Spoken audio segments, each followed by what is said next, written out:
Welcome to this episode of CEO Perspectives, a signature webcast and podcast series by the Conference Board. CEO Perspectives take an in-depth, objective, and nonpartisan look at a range of timely topics that matter most to business leaders.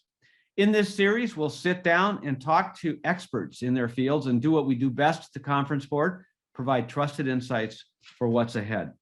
I'm Steve Odland, the CEO of the Conference Board and the host of this series, and in today's conversation, we're going to discuss the monumental task that will fall upon a lot of nations to rebuild Ukraine after the Russian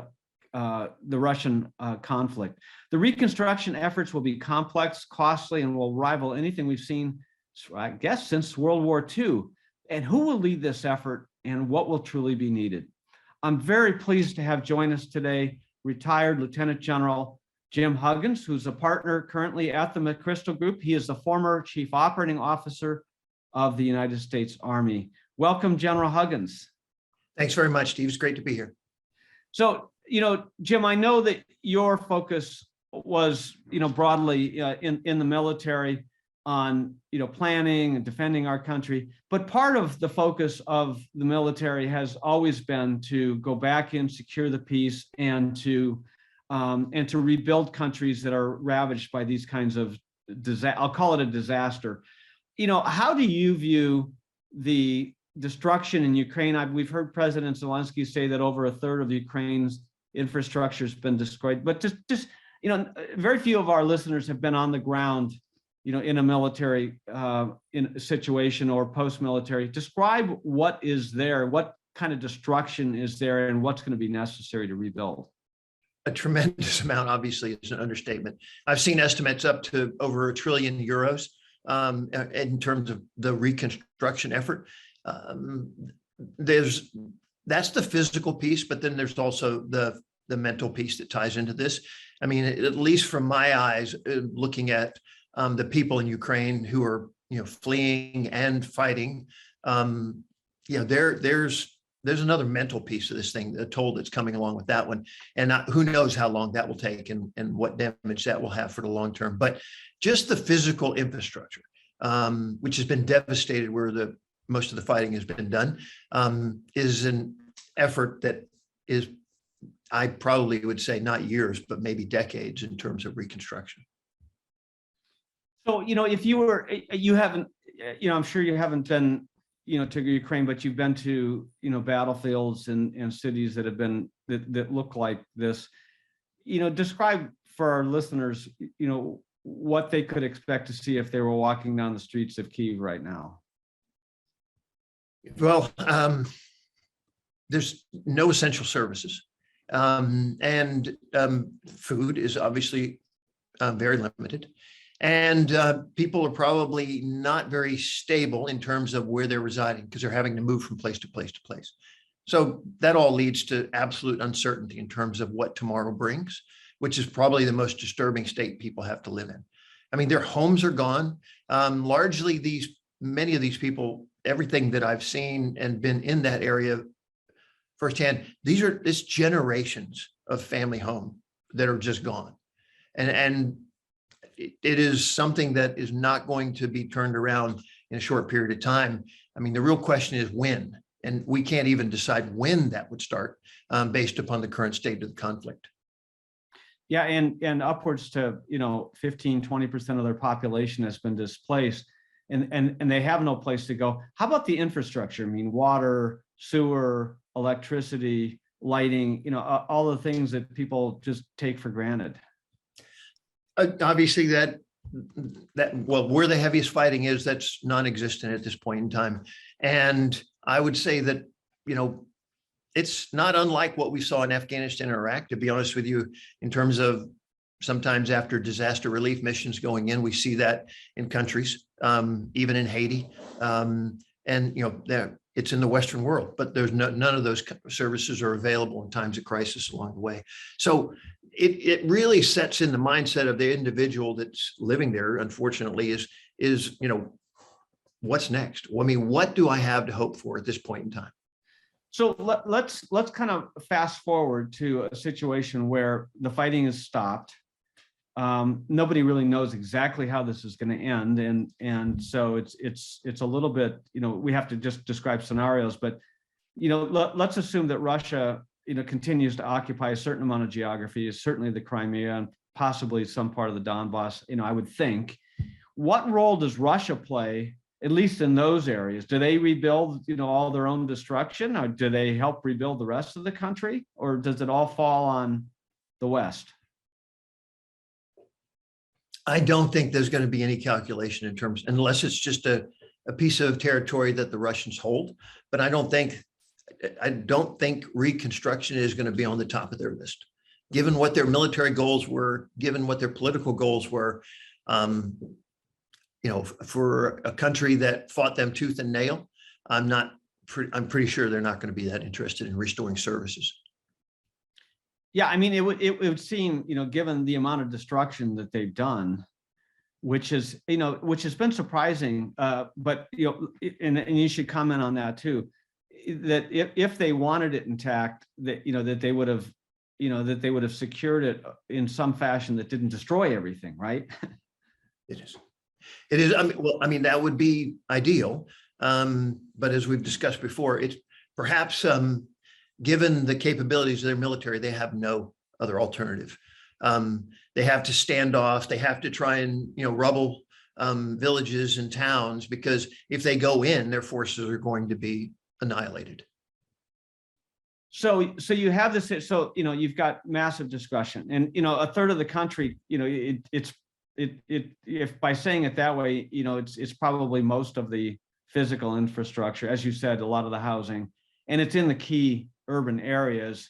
And even if you destroy a section of the city, it then impedes the access to others. So I mean, this is going to take a long time. I mean, even if it's only €1 trillion, and everybody always underestimates these kinds of things early on. But even if it's only that, that it's going to take years, if not decades, to restore this poor country to its former state, wouldn't you think? I think so. Absolutely. But, the other question in my mind, Steve, is, say there is a residual Russian occupation, which I personally hope there is not, but I see that that's probably a logical outcome. So who's to say the same challenges we saw in Afghanistan and Iraq, where we were trying to build infrastructure, as we started what we would say militarily is phase 4, where you try and go into post-conflict operations. You're still in the fight, but you're actually trying to build capability. And so, I don't know the answer, but my speculation is as hard as the Ukrainians are fighting, I'm not sure that if there is a stay behind force that is trying to occupy, that will not suffer from some other activity that comes along with it. I mean, I think people will fight. I think it will be an insurgency inside of Ukraine by the people who said, no, I'm not going to tolerate the Russian occupation. Well, there's not only historical precedent elsewhere, but there's historical precedent right here. Over the past, half a dozen years post the Crimean situation, there's been resistance in the Donbass region as Russia has sort of prosecuted a proxy war in that far eastern region of Ukraine. So that that's essentially what's been going on is a resistance effort for half a dozen years. I mean, people, to talk about that, because I don't think people really realize, that you see this on television, they go, oh, that's nice. Now, let's go to dinner.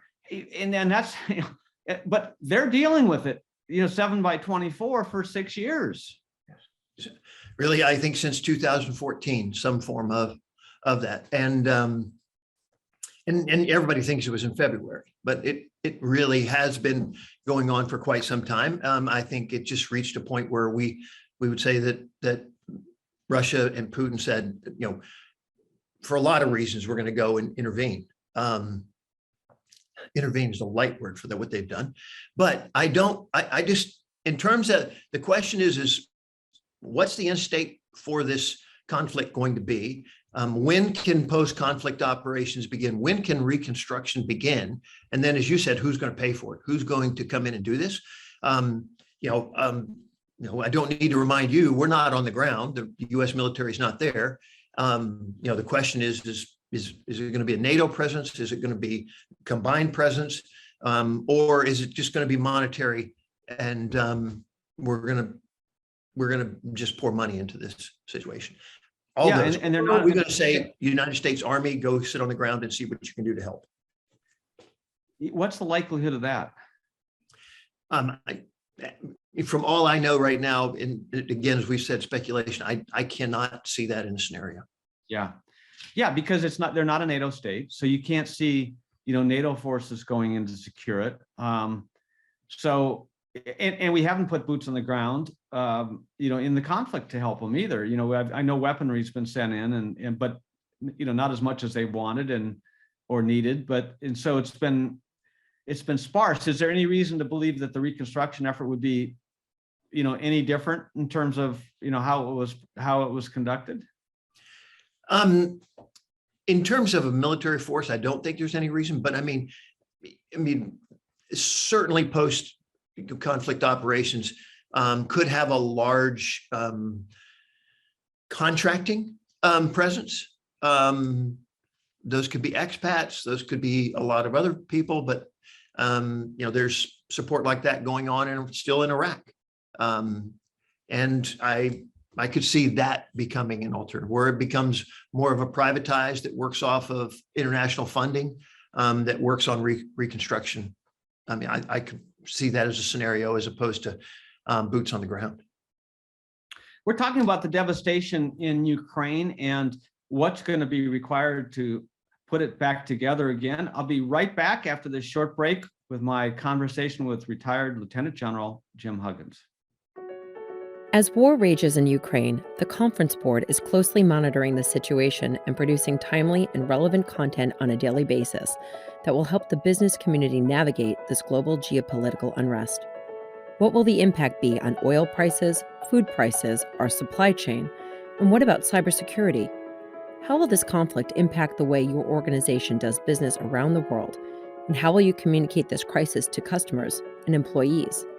We're gathering the very latest content on our website. Just head to conference-board.org and find trusted insights to help you and your team lead with confidence.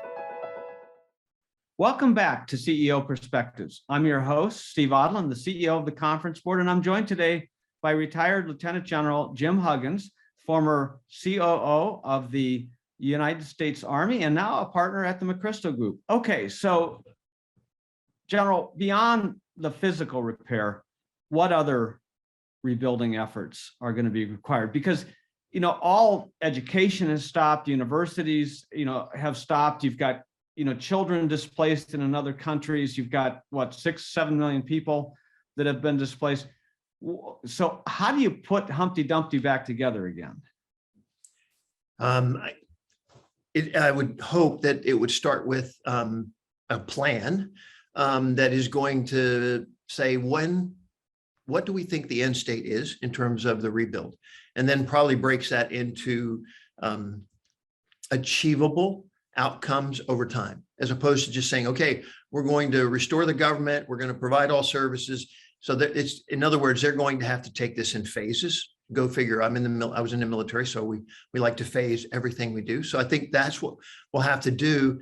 And all things won't happen to all of the damaged areas at one point in time. I think a logical plan would try and focus on what the priority impacts that could be done. That said, I think there's another part of this reconstruction that comes into what you mentioned, is those displaced families are not going to be returning overnight back into Ukraine when we reached that point where they can. So there's also a cost associated with that. And how's that going to be borne? Yeah, I mean, this could be a permanent loss in intellectual capital to the country. Unless it is, hopefully that is one of the objectives. How do I not allow this drain to occur, this brain drain to occur? But you were talking before the break, and I think it's a really important point that you're making, which is that, we know how to do this. when it's our situation, when it's our conflict, when the US military is in control. We have the start of phase 4. We know what that means. We have experience in that. The United States military and NATO are not involved in this deliberately.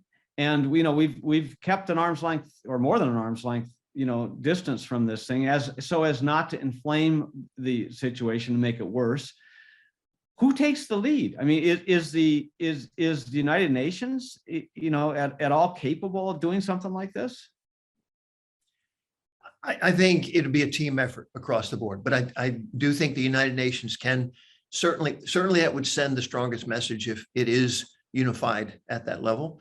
But I do think it is not just a matter of a pen and a declaration. It is going to take an awful lot of commitment along the way. And sometimes we lose sight of that commitment if we don't get it done very quickly, which is probably the biggest drawback of this one. It will not happen quickly, as you and everybody listening knows.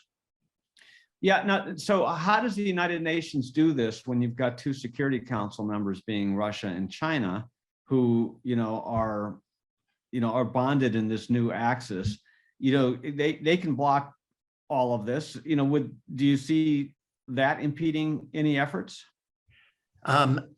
It's certainly a possibility, but in my view, at some point in time, if this reaches a conclusion, and I think those votes will be addressed in that conclusion. So we've talked before about the expansion of NATO. It's no secret that Ukraine would like to be part of NATO. It was thought that bordering states would not be expanded, but yet you have Finland and Sweden that have applied.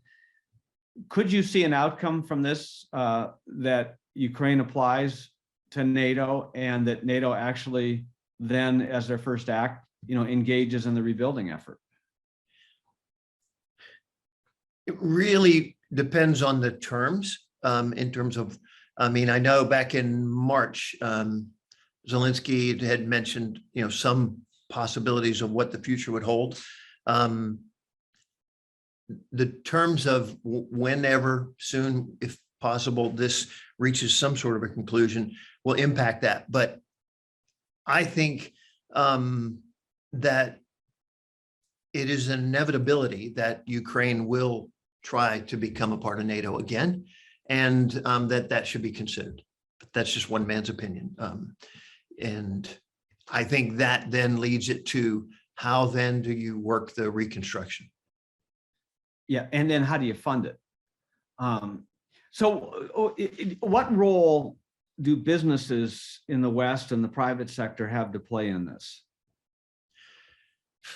I don't think it's a matter of philanthropy, but I think it's a matter of partnership in terms of how that reconstruction would go. There will be opportunity. Where the actual funding comes from is going to have to be determined by the very large community that is impacted, the world. And then I think there are going to be ventures where reconstruction can be partnered along the way with US businesses, international businesses along the way. And I think that will not happen quickly, as we've said before. So this will be something for the long term, which maybe myopically would look at only larger corporations would probably be able to go down a venture like this, but I'm not sure yet. I don't know if we've ever entered into something like this, if we choose to step in and try to help. But it's an interesting point that you're making, because President Zelensky has proven to be a very savvy character. He's reached out from a PR standpoint. He addressed the Cannes Film Festival. He's addressed business groups and asked them to get involved.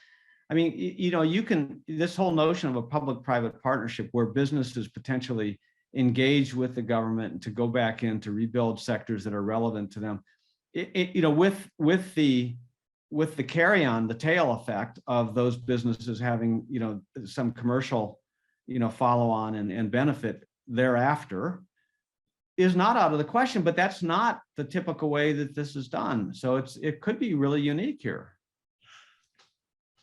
I would agree. It's not the typical way, but there has to be a partnership, some sort of venture that makes this, because it just can't be done on a shoestring and saying, okay, this is all philanthropy. This is somebody, we're just going to rebuild and it'll be net zero. Something has to be done different in my view. And then there's going to be equity that ties into this. I mean, what's the long-term solution? And then, what's the presence that's going to exist in the follow-on? Hopefully we can return to normalcy. And then is there an opportunity now for equity, for some sort of table stakes to be in the country? And you could imagine that President Zelensky would want that. I mean, if not an immediate, admission to NATO, at least better ties or closer ties to the EU and the US through the business community, through trade, through ownership. It puts more skin on the table outside of the region. You could, and certainly investment. There's the monetary part of it, but also the ongoing and the longer term ties, which I'm sure he would love to have. So this notion is not crazy. There is some real strategic possibility here. And from everything I've observed, Zelensky could probably work that deal pretty well. Yeah. So, but following World War II, there was a Marshall Plan, and the Marshall Plan had a leader, an administrator, which ironically was a former chair of our organization. Our Public Policy Center is the Committee for Economic Development. Paul Hoffman was the chair of that effort, and went on to become the administrator. So it seems to me there needs to be somebody, whether it's a public body, a private body, the United Nations, an NGO, some group that says, or that is recognized as the leader in the planning effort. Because I think this is the thing that you keep saying, there needs to be a plan. Somebody has got to govern a plan that then leads to this execution. Where do you think that planning effort, that the ownership for that planning effort should reside? I don't know if I have the exact right answer, Steve, but if it doesn't involve the leadership of Ukraine, it's probably going to be poorly designed. So I would say, it's like us trying to determine a solution in Iraq or Afghanistan and not giving them a vote in terms of what we're trying to achieve. So it's got to be the public partnership with the government of Ukraine. Do they then own the plan? I believe lots of people have to support and play. And I got it. There are people saying, well, it's just going to be nepotism. People are going to fill their pockets with money. It's not. Look, let's try and say we can probably do better than that. But the outcome is really a Ukrainian outcome that we're trying to get, if we can get to peace soon. And then we all support. So the logic in that is that the Ukrainian government, President Zelensky and the Ukrainian government will probably need to take the lead, just given the situation, but that it's going to require interaction from non-government agencies, from governments, from business. In other words, it's going to be a full court press. But there is a potential role here for business, is what I hear you saying. And so our listeners and CEOs and multinational firms should be thinking about the post-conflict world and how to engage in this effort. I'm sure there are people out there saying, why is this former general talking about bringing business into this effort? And I mean, we are lucky. We partner. When I was in the military, and I'm still watching my friends do it with, an organization called BENS, Business Executives for National Security. It is incredible. I know that sometimes when you're in the military, you think, well, we can teach corporate America a thing or two, but guess what? Corporate America can teach the military a thing or two. And then in terms of this long-term effort in the rebuild, it would seem to me that the commercial world would actually be sort of tailor-made. Will there have to be some oversights? Will there have to be some involvement from governments? Yes, there will be, but let's not try and solve the problem with just military force. Yeah, it's sort of an all of the above. And clearly, Ukraine's GDP was driven by the food and energy sectors. They were the breadbasket. And I'm not sure much planting is getting done over there. So if I was President Zelensky in a post world, I would try to get the basic needs covered, but I'd also try to get crops in the ground and get the energy production going again, so that you had the hard currency to help pay for this. Last question is kind of I'll throw you a wild card. So any reparations levied towards Russia? Do you think Russia will be, could there be any forcing of repayment for all this damage that they've done? I'm voting with my heart again. I'm going to say I sure do hope so. I sure do hope so.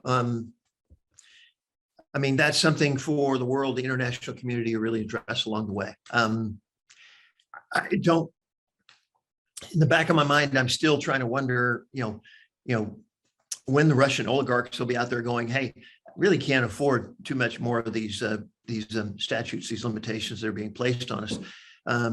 We might need somebody else to run this show.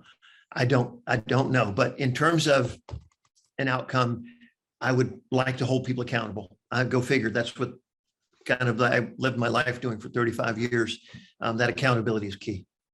Yeah, and the question is, how do you do that? And you don't know at this point because you don't know the outcomes, and and who's going to control what. But you would sure hope so with all this. You don't just waltz in and do $1 trillion worth of damage to a country and then just walk away from it and leave a mess. So it's going to be interesting. General Huggins, thanks so much for sharing your thoughts with us today. It's my pleasure, Steve, and best of luck. I'm hoping some of the listeners got something out of it, but if they've got better answers, please have them contact you or I, and I'll gladly listen.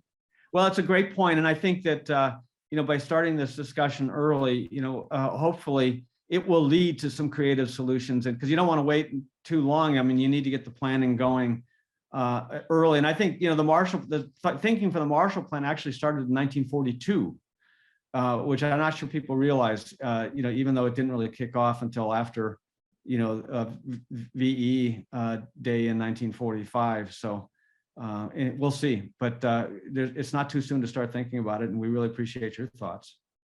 My pleasure. Thank you very much. And thanks to all of you for listening in to CEO Perspectives. Every week, I'll be joined by a prominent thought leader to provide insights on the issues of our time. We'll cover leading topics in geopolitics, economics, public policy, ESG, and more. Please share CEO Perspectives with your friends, your colleagues, and anyone who will listen. I'm Steve Odland, and this series is brought to you by the Conference Board.